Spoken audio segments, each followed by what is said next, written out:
Bismillahirrahmanirrahim. Assalamualaikum warahmatullah. Mga kapatid, dito tayo ngayon sa pangatlong episode sa ating paksang tinatalakay ang mga karaniwang tanong patungkol kay Hesukristo. Ustad Abdullah, dito naman tayo itong John 1:1. Ayan, dahil ito ay matindi itong bersikulo na ginagamit nila na batayan nila nga si Hesukristo ay Diyos. Pakibasa nga kung ano ang nabanggit doon sa John ito pinaka-paborito, pinaka-bottom line, pinaka-paborito ng mga nagsasabi na si Hesukristo ay Diyos na nagkatawang tao. Kaya basahin natin kung ano ang nakasulat sa Juan 1:1. Ito po, at ating babasahin sa pagkakaliwat sa wikang Pilipino. Nang pasimula, siya ang berbo, at ang berbo ay sumasa Diyos, at ang berbo ay Diyos. Ang berbo ay Diyos. So dito tayo ngayon. Ang pagkasulat niyan ay mga capital letter, naging capital letter. Actually sa Greek, Ustad, sa Greek na pagkasulat ay wala yang walang small letter, walang capital letter ang Greek. So nagtaka tayo dahil kung tungkol na kay Hesukristo, sa English pa, in the beginning was the Word, and the Word was with God, and the Word was God. Ito ay naging capital letter. Kung titingnan natin, naging capital letter.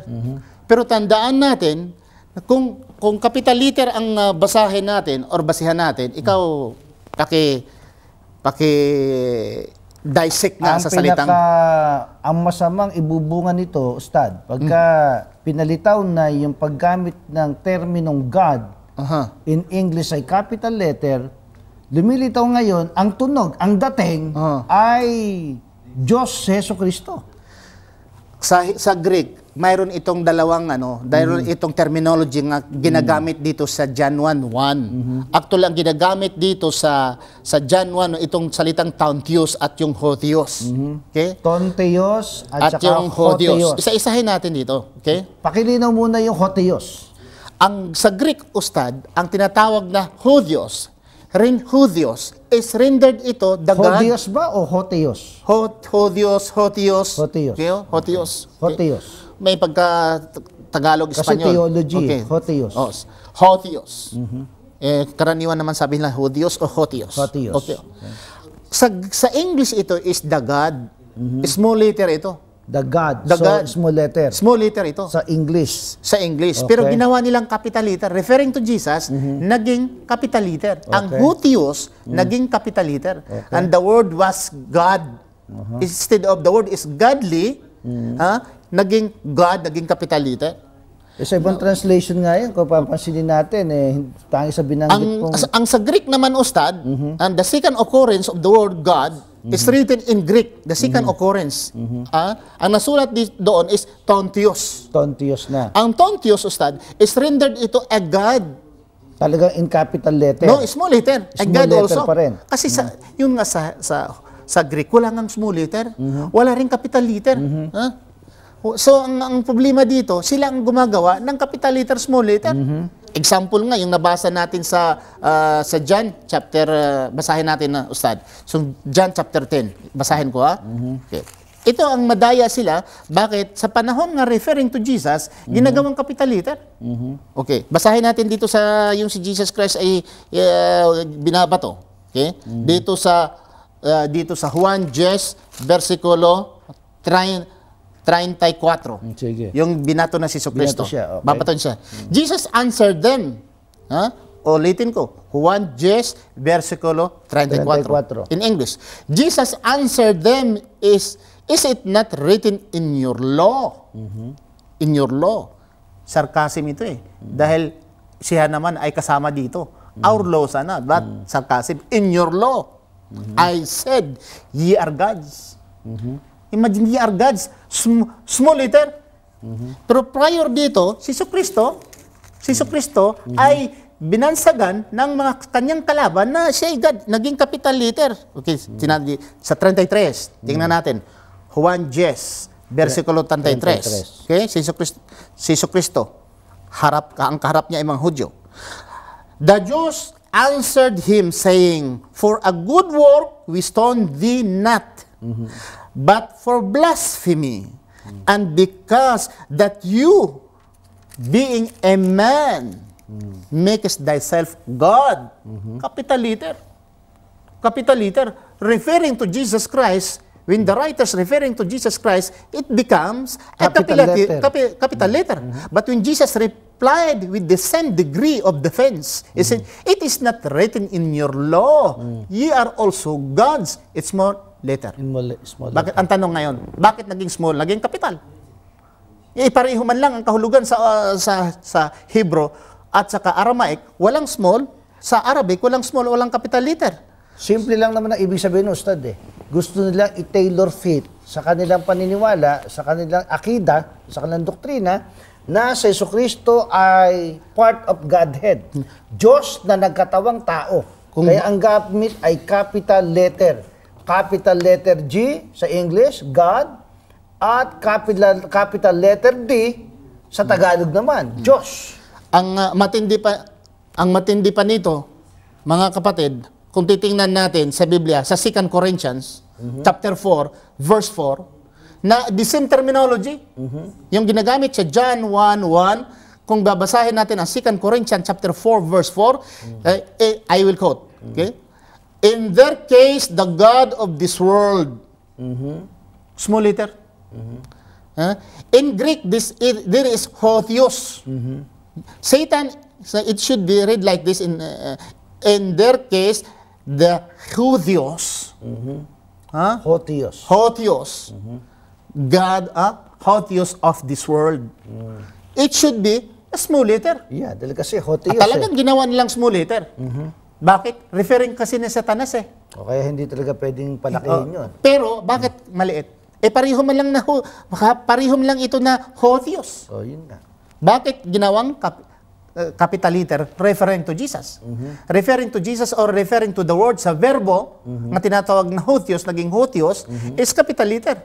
But kang Satanas, na also hotheos, ginamit ay small letter G. God of this world. Katulad nga ng binanggit ko kanina, Ustad, sapagkat gusto nilang i-tailor fit, no? Sa kanilang doktrina na si Jesus ay Diyos na nagkatawang tao. Yun lang ibig sabihin nun. Si Satanas, pag sinasabi hotheos man lang din, bakit naging small letter ang God? Ganun nga kapanganib yun eh. So ito ang problema ngayon, kapatid. Kung referring to Jesus Christ, capital letter, pagpatuloy natin, mayroon pa silang tanong eh. At sasabihin pa nila, o bakit hindi kayo naniwala nga si Jesucristo ng Diyos? Sinasabi ni Jesucristo, before Abraham, I am. Jesus said that. Wala pa daw si Abraham, nandoon na daw siya. So, anong masasabi natin dito?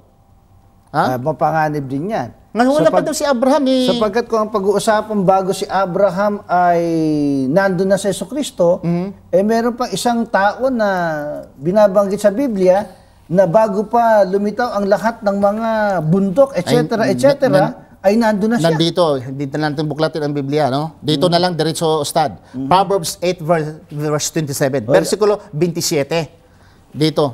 Babasahin ko na lang, Sige, Ustad. basahin mo na lang. Babasahin ko na lang. Dahil para hindi na mabulin, okay? Sinabi dito, I will quote, okay? When He, Lord, prepared the heavens, I was there. Matindi. Nandoon na daw siya, unquote, ha? Doon na siya. When He, the Lord, prepared the heavens, I was there. Unquote. King Solomon did mention that, sabi sa Proverbio. Mabasa naman natin sa Proverbio 8:22 hanggang 30. Sinabi dito, sinabi sa Biblia, the fountains before the fountains, yung pangula pang mga bukal, ay nandoon na siya. Depths, yung kalaliman, wala pa ito na likha, nandoon na siya. Hindi pa nalikha ang mga kabundukan, mountains. Wala pa mga kabundukan. Nandoon na siya. Nandun na rin siya. Matindi ito. Yan? Si Haring Solomon ang nagsabi sa Proverbio 8, versikulo 22 hanggang 30. Yan, mga kawikaan yan. Kung si Jesucristo ay nagsasabi nga before Abraham, hindi siya nagsabi nga before Adam. Pero mas matindi at mabigat si Solomon dahil sinasabi niya na wala pa ang kabundukan, wala pa ang mga bukal o wala pa ang kalangitan o hindi pa nilikha ng Diyos ang langit, ay nandoon na siya. So matindi ito si Haring Solomon, Proverbs 8:27. So Diyos din pala.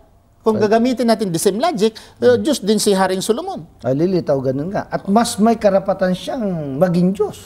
At sinasabi naman na si Jesucristo, titingnan nga natin, Ustad, mabasa natin ito sa Juan 20:17, kung siya talaga ay Diyos. Sabi niya, say unto them, I ascend unto my Father and your Father, and to my God and your God.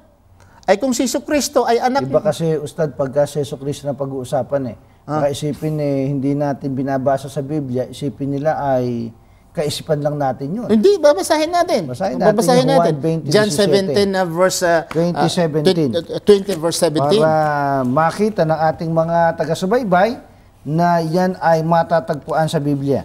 Sa Juan 20:17 po, mga kapatid at mga taga-subaybay, ganito pong ating mababasa. Sinabi sa kanya ni Jesus, huwag mo akong hipuin, sapagkat hindi pa ako nakakakyat sa Ama, ngunit pumaroon ka sa aking mga kapatid at sabihin mo sa kanila, aakyat ako sa aking Ama at sa inyong Ama at aking Diyos at inyong Diyos. Matindi. At dagdag pa dyan, kapatid, sa Juan 5:30, sinasabi ni Jesucristo, by myself I can do nothing. I judge only as I hear, and my judgment is just, for I seek not to please myself, but him who has sent me. Tagalogin natin yan, Ustad. Dito na mamaya atin yan ipagpatuloy ang Tagalog, brother. Sige.